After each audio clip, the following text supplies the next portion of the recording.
Okay, good afternoon, everybody. You're welcome to the Morning Business Show, and my name is Ayodele Adio, and we have with us a very special guest in the building this afternoon. It's my esteemed pleasure, to welcome the CEO of Crowdyvest, Ms. Temitope Omotolani. It's a pleasure to have you on the Morning Business Show. Thank you so much. Sorry about the slight delay. It's been crazy with traffic in Lagos, chaotic as usual. So I'll get to it straight. Firstly, let me start by asking you. You saw the unemployment figures that came out 2 days ago, was it? 33% unemployment, 42% Nigerians are also unemployed. Incredibly damning numbers. How do you think we got into this mess, and how do you think we can get out of this? Okay, so I think that a lot of these things came about lack of proper planning. So let me not go deeply into how we got into this because there are a lot of factors that contributed to it, and I would not want to start pointing fingers. But I believe that the one of the ways that we can get out of it is when we also take responsibility by ourselves. The truth is that the number of the population that we have currently, we may not have enough jobs that will satisfy that population. One, two, there are also skills that are required for certain jobs, and some people don't have it. I am a strong believer in people forging their own path. So it's high time. If there are no jobs out there, however, we can sit down and create opportunities for ourselves. I started, for example, by learning how to do makeup, running my own makeup show, to cleaning. I had a cleaning business, to doing food stuff, logistics, going to the market for people, shopping for them, traveling to buy food stuff. So that was me creating my part. So if it seems like, and I don't know if this is the problem that will be solved overnight, we just need to get up and look at what are the things I am excited about doing and see how you can create a business out of it. Lastly, I say that there's one major advantage we have in Nigeria. The ability for you to wake up and say, I want to start a business, and then you just register a business name, and then you start. If you have the right team, you can excel. I think that is one thing we've gotten right, where we have that environment that allows people to start. And I know outside the country you can't do that. You have to go through certain registrations, certain, it's a big budget. But that we have in Nigeria. You can start from anywhere, your house. You don't even need to print out a card. Just tell people what you're doing and start. So you believe it was just fuel that entrepreneurial culture and entrepreneurial drive All the that way. hopefully we can get out of this mess. So let's talk a bit about Crowdy, an exciting organization that you started that prides itself in creating financial solutions for individuals that are committed to financial freedom. So I'm wondering, what are these solutions that you provide, and how does this add up to long-term financial freedom for the people that you offer services to? Okay, so initially we started as a crowdfunding platform that allow that interdependence between individuals and organizations. So I'm so sure you're aware of the issues people go through when you have a business, but to raise the capital or the finance that you need to run certain projects can be really crazy. So we decided to start crowdfunding for different businesses in different sectors. However, early this month, we decided to step out of that the rules and the regulations are just not they are not encouraging to push business forward. We'll talk about policies later. But we launched our savings platform in August, and that savings platform was born out of my own personal experience because I lost my dad now 21 years ago. It was 21 years yesterday, and my mom being the only one. So I know what it takes to save up for you to go to school, save up for you to buy something, save up for you to pay your rent and all of that. And I've seen the evidence of that in my life because there's just the way it plans, it helps you plan every of the things that you need to do. You just don't wake up one morning and say, I want to do this. No.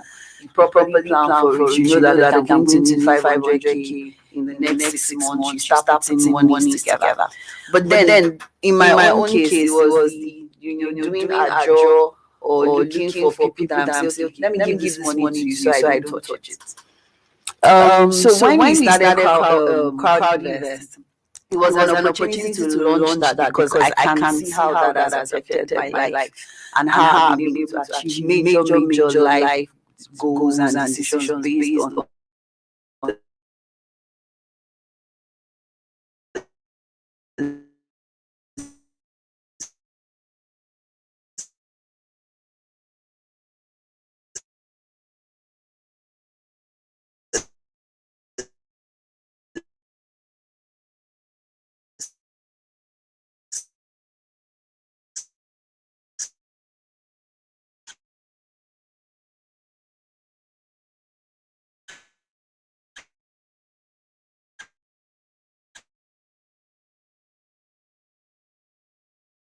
you'll be surprised at the many things that you are able to do. So it helps with financial freedom, and people are also able to plan properly for their life.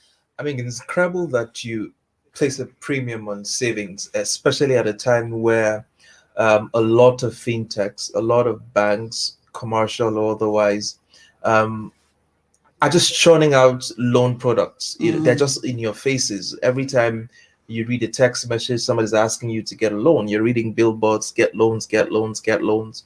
I know banks usually make a handful of profit by lending. But I'm wondering if you are not losing out of that bounty by not giving out loans and encouraging a savings and culture. Is there a blue ocean opportunity in savings that we all don't see? So each product have a unique problem that they solve. Loans is needed, savings is needed. However, I believe that if you plan properly, sometimes this loan you take, you won't have to take them. Because if I know that I'm going to pay my rent in 1 month, or sorry, in another 1 year, my rent will be due, I can say, let me start putting 50K together till get point and not wait till last minute for me to start looking for taking loans and stuff. So each product have a unique like I said, problem that they solve. Savings for us is more like a lifestyle. I said there's just so much you can do in terms of achieving your aspirations with savings. So I wouldn't say it's a blue ocean strategy, but I would say it's needed. And I know it's a principle that have been since God knows when, that you are told to save a certain amount of money. So I won't say it's a blue ocean strategy or something new about it, but it's a lifestyle that is high time we all tap into and start taking Something, advantage of. something sent an alarm bell ringing in my head when I saw um, how well you were rewarding those that save on your platform, and you're promising sometimes close to 15% annual interest on savings. It's been a very volatile economic environment. Inflation is hitting the roof. The exchange rates have been, you don't even want to go there. How are you able to keep that promise, to your customers, those who save, and guarantee them that 15% interest at the end of the year? How are you pulling that rabbit off the hat? Okay, so remember I said at the beginning that I believe strongly in that interdependence between individuals and businesses. So when people save with us, their monies are being invested in businesses that we have done due diligence on to be able to guarantee that they'll be able to pay back this money. Um, like I said, I'll give you an example. You see a lot of businesses that are very viable, but they don't have what it takes to take loans from the bank, because first, the requirements to get these loans are really, really mind blowing, to be honest. And we can't watch those businesses suffer. Again, you say the rate of unemployment is rising, but then there are also people that are starting their businesses and don't have access to the right funds. So our partnership with these guys, we call them our impact partners, allows us to fund their project, and then they're able to pay us back the money with certain returns that we then pay back to us, our savers. Interesting. I mean, just before we it talked about your interest, you spoke so highly, if not passionately, about your father that you lost 21 years ago. May his soul rest in peace, and Yes. sound like it had a profound impact Mm. in your life. Was it that nuclear experience that you had in your family that inspired you to go on this journey to set up Crowdy, or you started Crowdy, just like a bunch of smart, intelligent, exposed kids who fell on $1 million idea, and then it just became a gig. Okay, so there are many parts to it. Like I said, we started as a crowdfunding platform from our parent company that we recently departed from, Farm Crowdy. Farm Crowdy started with crowdfunding for agriculture.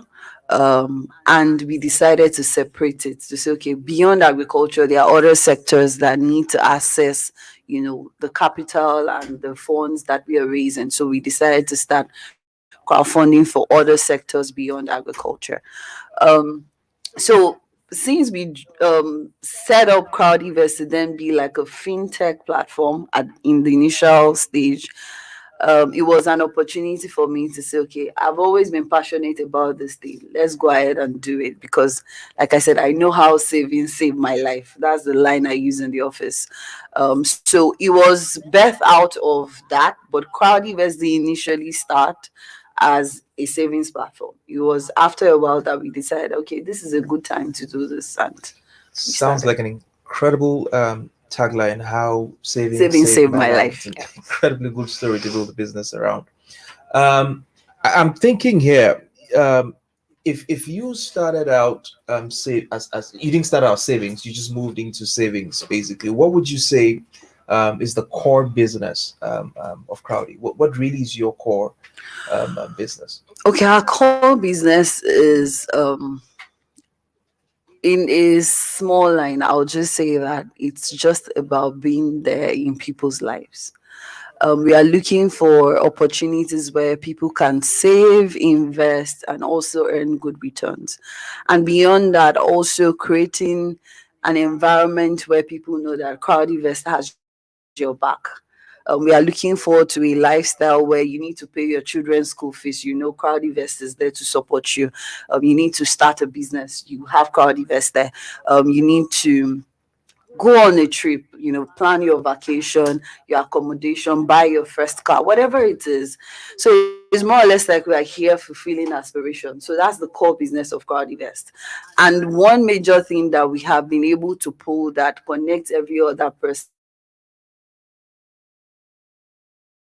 that you need money to feed your family, you need money to support your children, you need money to our own core responsibility is to ensure that your money is safe. One, you are able to earn good returns on your money, and also we're able to help you plan towards the future that you aspire to have.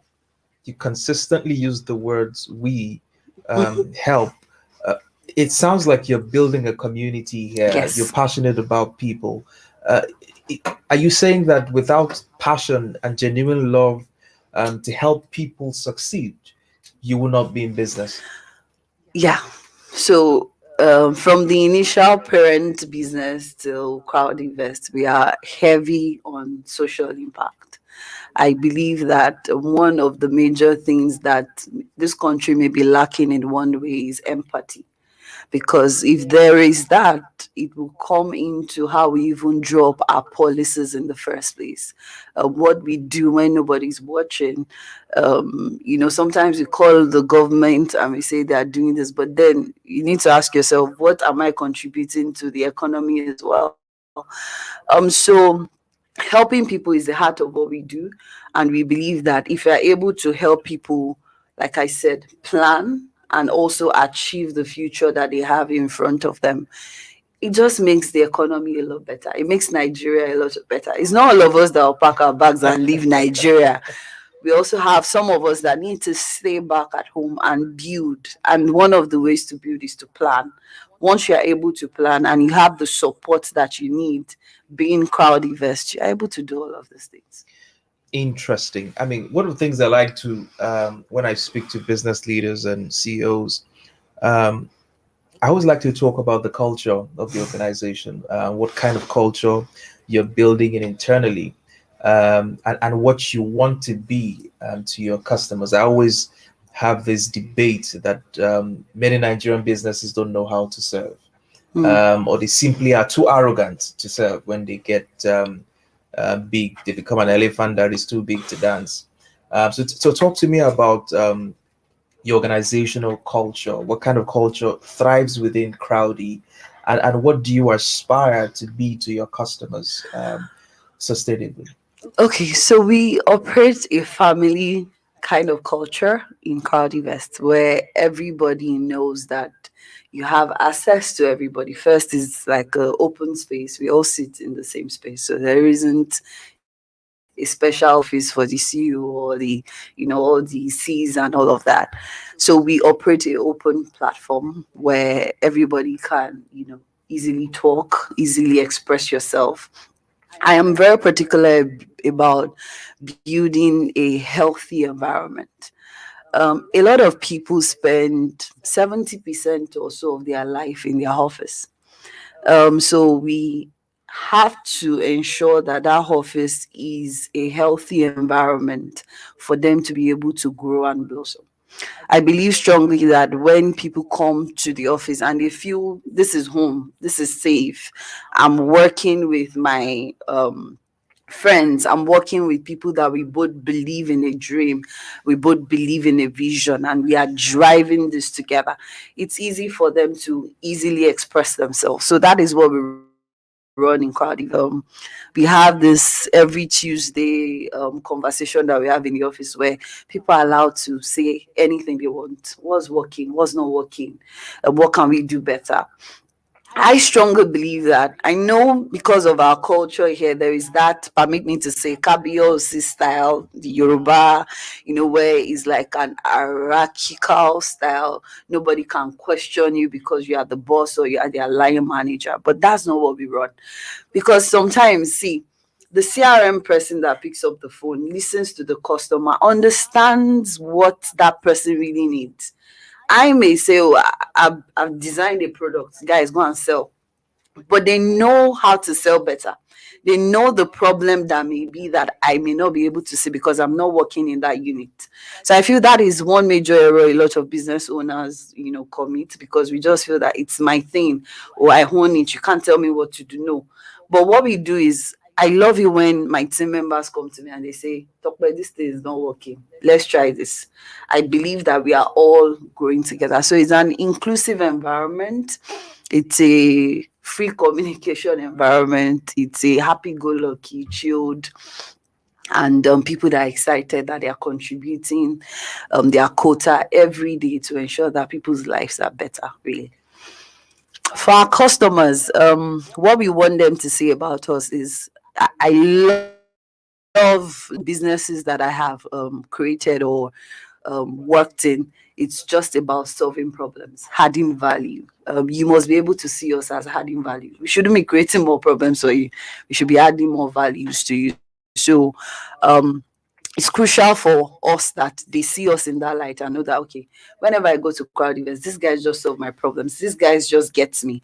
I'm able to, get better, or they're adding something to my life because I am in partnership. Because I believe also our clients, they are partners.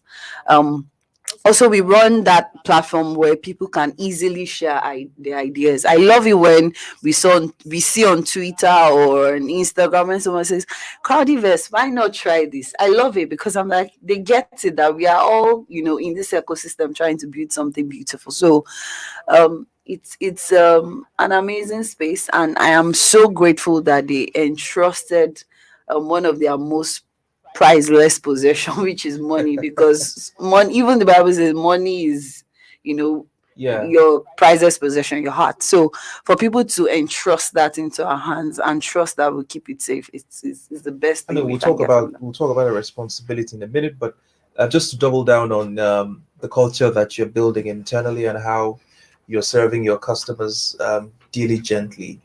Um, do you think that you can sustain this culture over the next decade or two? And I say this because um, there's a top banking executive. There's a top banking executive who, the first time I met him, when the university and some special program at the bank's headquarters, and we found him doing the job of a teller. He was paying customers, walking into the bank, and right there and then. And I mean, we didn't know he was the CEO at the time, obviously.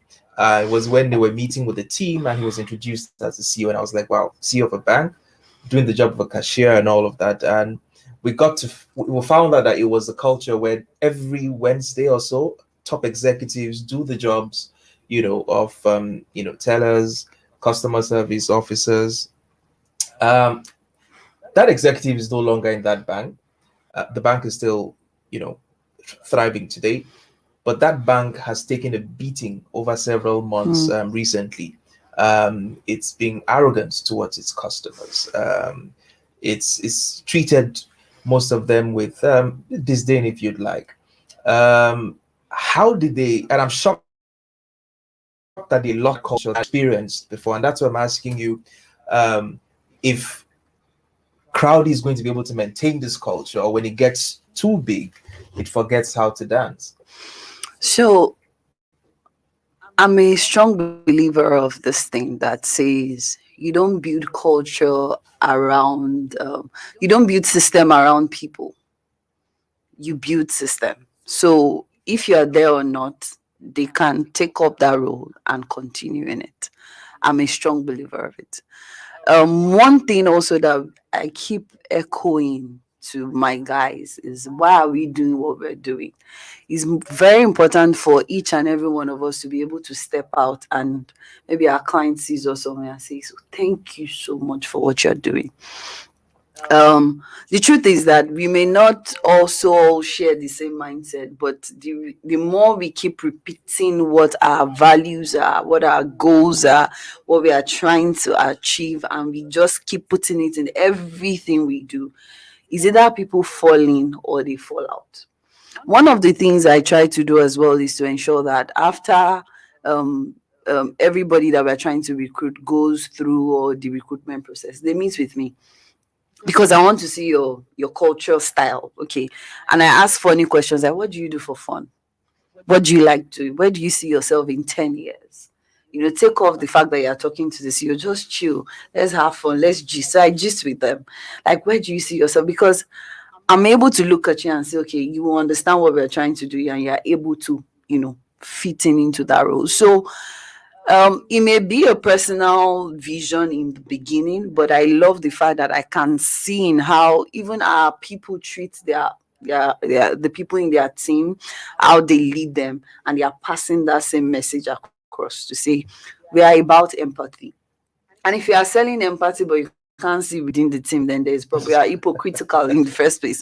So Exactly. it's very crucial that when you come into that space, everybody buys into that vision. And I say to them, you will not work in Crowdyvest for the rest of your life. We operate a ownership structure. Almost everybody in Crowdyvest has ownership part in what we do. So there is also that part that, okay, it is my business as well. So whatever I do, I'm also running it or making it better for myself. So whether I stay there or whether I leave or move on to something else, Yeah, I trust that that culture will we'll remain. continue. Yeah. So, We'll take a short break very quickly, and when we come back, we'll be talking about your leadership style, and things that has prepared you to manage this huge responsibility that's been placed into your hands. So we'll take a short break, and we'll be back in a minute. Worldwide, 24/7, non-stop. This is Avalon Radio, the voice of the people. Oh, sorry. Mario code. Should I turn this here? Yes, please. Thank you. Is it okay now? Yeah, that's right. Oh, yeah, it was covering my face. So I didn't know if I should put it on technical stuff. So something, fella. Are you cold? I'm okay now. Do you want water or anything?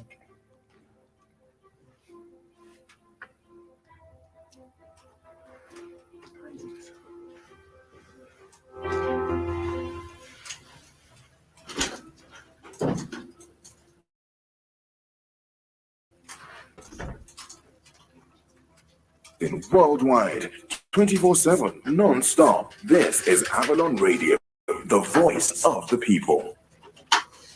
Okay, you're welcome back to the Morning Business Show, and I'm still here with Mr. Omotolani. It's been an interesting conversation so far. I know that you don't take very lightly the responsibility that you have placed in your hands. I mean, these are hundreds and hundreds and thousands of people who are thrusting many of their life savings with you, their investments and their future, trusting that you'll do due diligence with it. What prepared you for the magnitude of these responsibilities that you have to wake up to every single day to become a CEO of a fintech organization at such a young age? Oh, wow. Okay, so as a young girl growing up, I've been through a lot: abuse, lack, not having emotional support, financial support. I started my first business when I was 16, so you would know that is deep. And before that, I'd always picked up things here and there because I've had to grow up like quickly, so I understand what it takes for you to earn 5,000, and that's all you have, and you protect it with all your life. And out of that 5,000, you still have to put something aside because you are planning to pay your school fees, or you need to mend your shoes, or you need to wear proper clothes, or you need to get something, or you need to travel. So that kind of got me prepared very early, where I have to take responsibility for myself first. And I believe that being through all of that experience prepared me for this day. And I kind of feel and understand when people say, I'm giving you like my life savings, please. I usually take care of it. So I would say life prepared me. Failures, people, experiences, and all of that prepared me. I'm not your regular CEO because the truth is I don't even have the what's it called now, the educational background, so to speak, for this role. But my heart speaks a lot in every of the products that we put out in Crowdyvest, based on my experience. You just picked that question out of my mind because I was going to ask you that usually there are certain kinds of educational qualifications that go with bank executives, many of who go to Ivy League schools that have MBAs from fantastic universities.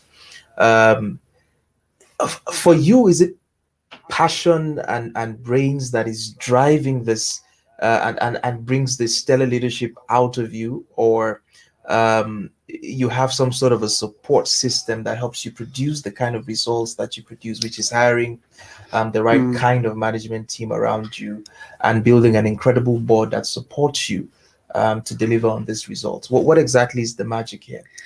So for me is I agreed I'm not the smartest person in the room. But then what I do best is to maximize the potentials of all the smart people I have around me. So it's very important to surround yourself with the right set of people. We have people that work with us that have the um, educational degrees and all of that to handle what we do in Crowdyvest. And what I just do is sit down and look at them and say, okay, you know what to do. Okay, this is what I'm thinking about.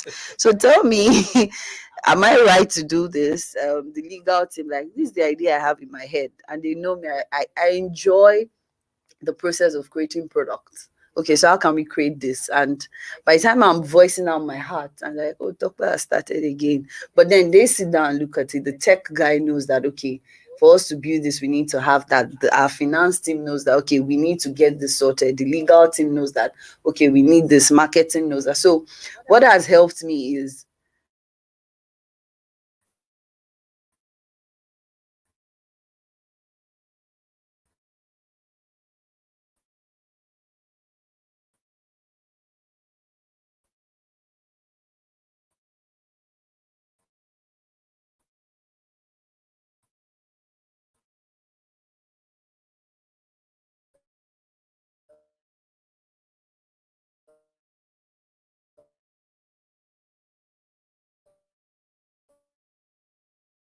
uh, whatever it is we are doing is safe, is secured. And mine is just to check the process sometimes and say, okay, this is good. Let's go ahead and do it. So I guess you're the ideas person, the visionary person, the guy who sees, or the woman who sees the forest and the trees at the same I'm time. the troubleshooter. uh, but how would you describe your leadership style? I know that compassion plays a big part in your organization. I know that you're a people person, very much people centric. But what leadership style do you bring to your organization every single day? How do you lead? Because again, um, while it is interesting to put up a smart team, it's also difficult leading smart and Yeah. intelligent people. So what kind of leadership style do you bring to the board every day? Okay, so I learned this from someone. So initially, when I started, I wasn't this amazing.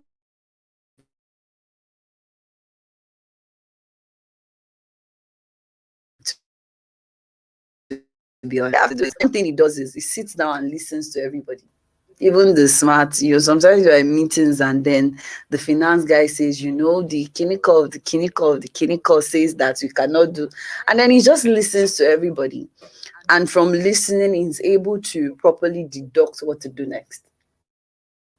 And that is one thing that I've adopted as well. The ability to sit down and say, okay, this is what I'm thinking about. Because I can come to the office and say, this is what I want. And then, guys, whether you like it or not, get it done. Yeah. And then they get it done and everything, flops. And they're like, well, we were trying to tell you, but you were not listening. So what I try to do is first trust the capacity of the people that work with me. If I hire you to work with me and I cannot trust you to do your job, then the problem is not with you, it's with me. So I try as much as possible to listen. I think that has helped me a lot.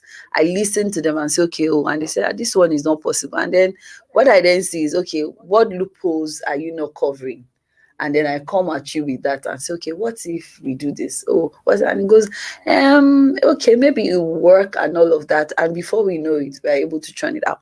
That's one. Two is creating a sense of ownership is very important. Inclusiveness.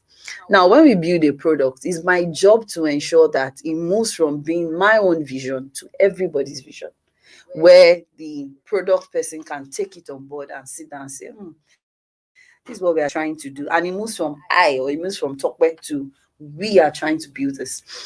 So I try as much as possible to create that vision, paint pictures, create one very big dream and say, imagine Crowdyvest is there where, you are there in people's homes, you are there in people's lives, you are there and they're like, oh yeah, this is it. My own job is to listen. My own job is to paint a picture. My own job is to take responsibility for everybody. Knowing that, because sometimes people work in an environment, they think, oh, it's just me for myself. But I try to be that personal with our people to make sure that you are here with us and I am here for you as much as you are here for the job. And then one major role that I think I also place is to make that space comfortable for everybody. It is a major big deal.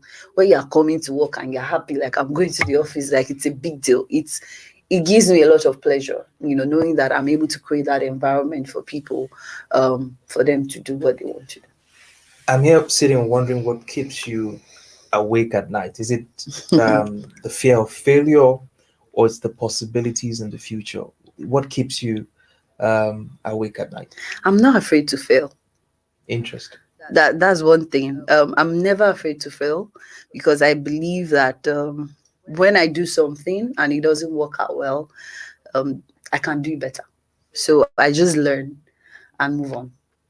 Someone like me, I find it easy to move on quickly. Some people feel like it's not normal, but that's me. And that has helped because the ability to detach Tokwe from the CEO is very important. That is where the balance is. So failure for me is not, I'm not afraid to fail. Not that I am above failure. Anybody can fail. Things flop, things get messed up, but I'm not afraid to fail. I think I'm more worried about the many things that I'm meant to do that I would not be able to do because I feel I can't do it. So there are two different things. So I would rather launch out, try something, learn from it, and improve upon it and see how I can do better.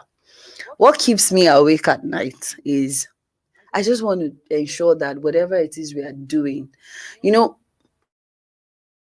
I always do. Before people that have mentored or stuff, I ask them that you need to define why you're doing.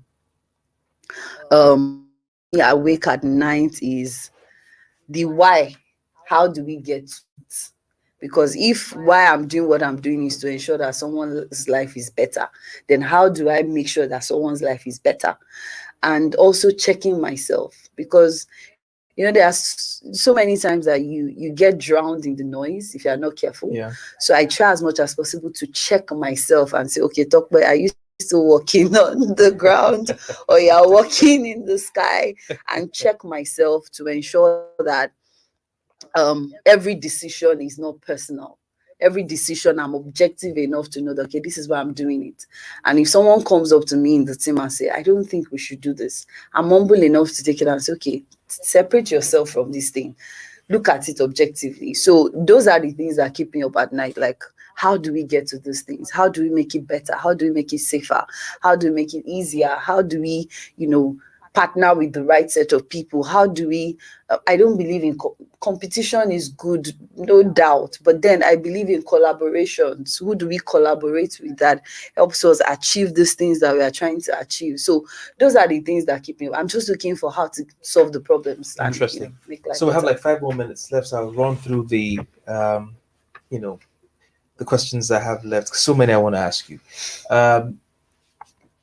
Where is Crowdyvest headed? What is your idea of the future? What are the mountains that you want to climb? What are the ceilings that you want to break? Where do you see yourself headed? So it's so funny that yesterday we had management meeting and I was asked to share what my mind was about Crowdyvest. I just want, like I said in the beginning, Crowdyvest to be that business that is relevant in every day and in people's lives. I was saying something to my team about how, you see some accident on the road and you can't even stop to help because it's either, by the time you get them to the hospital, they're asked to pay a certain amount of money before they can be treated. But I'm looking forward to that day where, God forbid, but these things happen. Somebody is on the road and they need medical care, and you get there and you say, I'm a Crowdyvest member, and they treat you without having to ask you for a kobo. I'm looking forward to somebody waking up to say, I want to go to Harvard, and they are not scared because of the school fees, but they know that, oh, I have Crowdyvest, we'll plan this thing together, and I'm able to achieve it.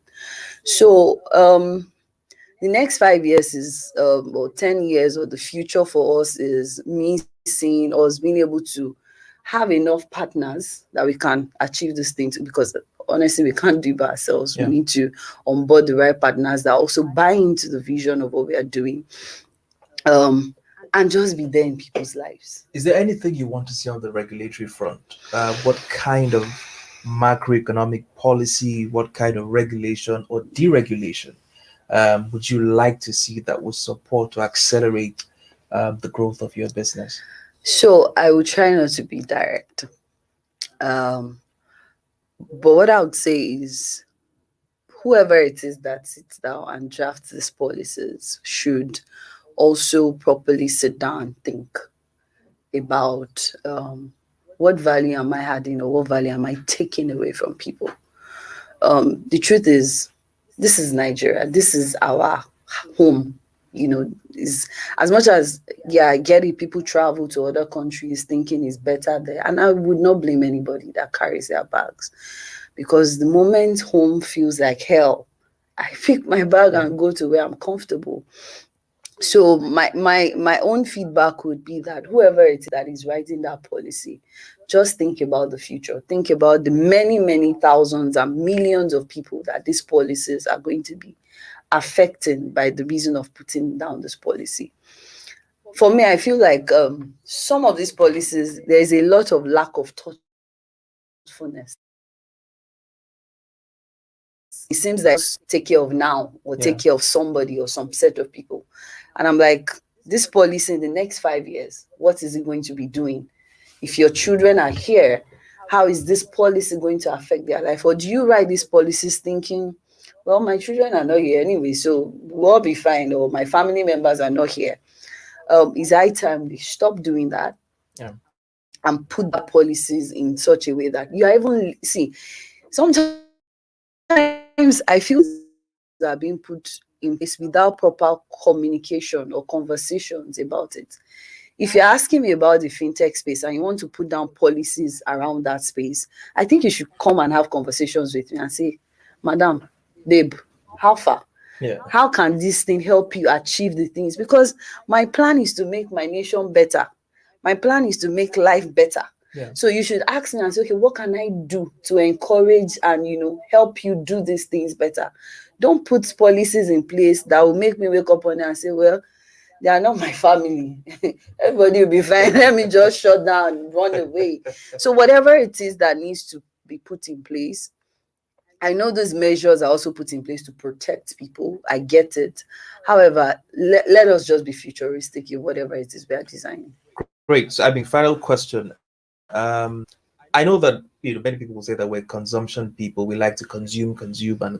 So that's why I'm excited that there's an organization that is pushing a savings culture, and it seems to me like Nigerians push.